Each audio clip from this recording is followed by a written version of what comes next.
Victor. And we got to Easy. tie it with Go. Daniels. Naz Reid was the guy. There's that. Oh, that's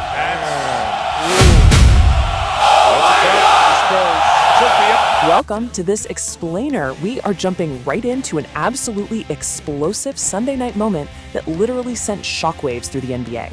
We're talking about Game 4 of the Western Conference semifinals. You know, in playoff basketball, momentum is everything. It's this fragile, unpredictable force that can shift entirely in a fraction of a second.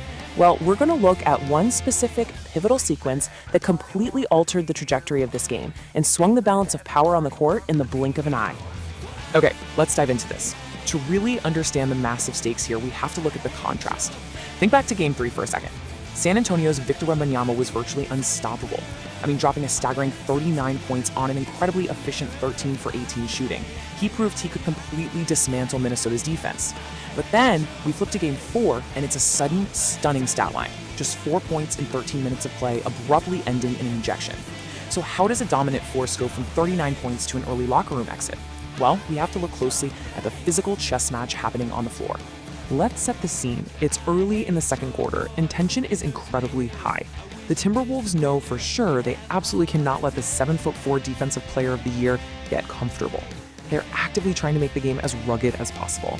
During this specific possession, Wembanyama finds himself in a really gritty situation outside the paint. That's an area where Minnesota is heavily contesting literally every single inch of space. Let's break down the sequence play by play, because the speed of the postseason is just relentless. First, a missed three-pointer.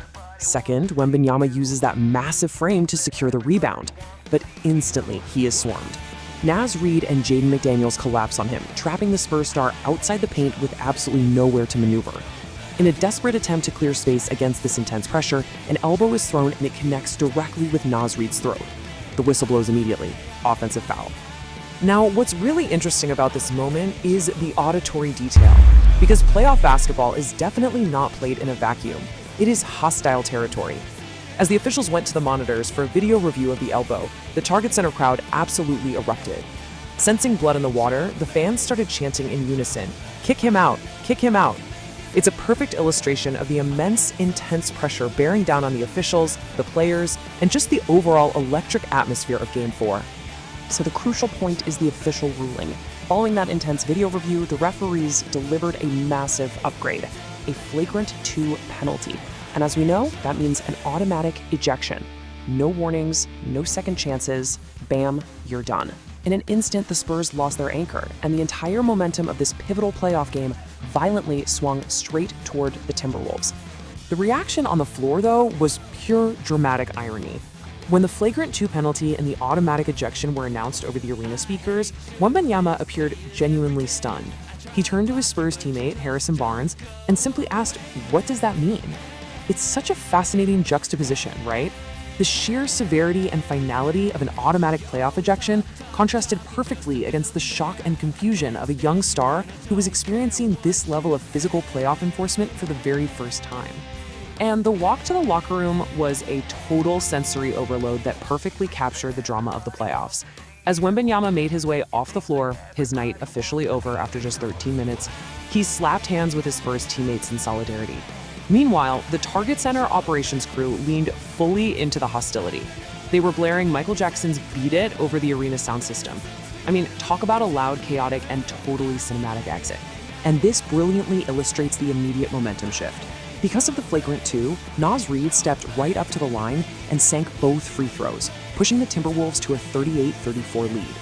The momentum shift wasn't just emotional here, it was mathematical. Minnesota leveraged the chaos, grabbed the lead, and more importantly, seized absolute control of the game's energy. The exact second San Antonio's centerpiece was removed from the equation. Let's move on and see how this builds into Minnesota's broader series strategy. The Timberwolves didn't just get lucky, they engineered this pressure. Think about their front court trio, Naz Reid, Julius Randle, and Jaden McDaniels. This right here is Minnesota's enforcement squad. They utilized their combined muscle, size, and sheer tenacity to constantly send multiple bodies at Wembanyama. Their whole goal was to close his space and make every single touch a grueling physical battle. And in Game 4, that relentless strategy forced the exact mistake they were hoping for. Ultimately, that ejection was a momentum killer the Spurs simply couldn't overcome. The final score really tells the story. Timberwolves 114, Spurs 109. Wembanyama's final stat line for this crucial Game 4 was frozen at just 4 points, 4 rebounds, and 3 fouls in 13 short minutes. Losing a player of his absolute caliber so early allowed the Timberwolves to grind out a critical 5-point victory and completely, fundamentally shift the momentum of the entire Western Conference semifinal series. Which brings us to the ultimate question as we wrap up this explainer. The Timberwolves have clearly shown their hand. They are going to use muscle, double teams, and rugged physicality to disrupt the Spurs superstar. So how will Wembanyama adapt to this intense level of playoff enforcement moving forward? He proved in Game 3 he has the offensive toolkit to beat it, but Game 4 proved that the mental and physical toll of the postseason is just a completely different beast. It's a steep learning curve, and I, for one, cannot wait to see how he responds in Game 5. Thanks for hanging out, and keep your eyes on the court.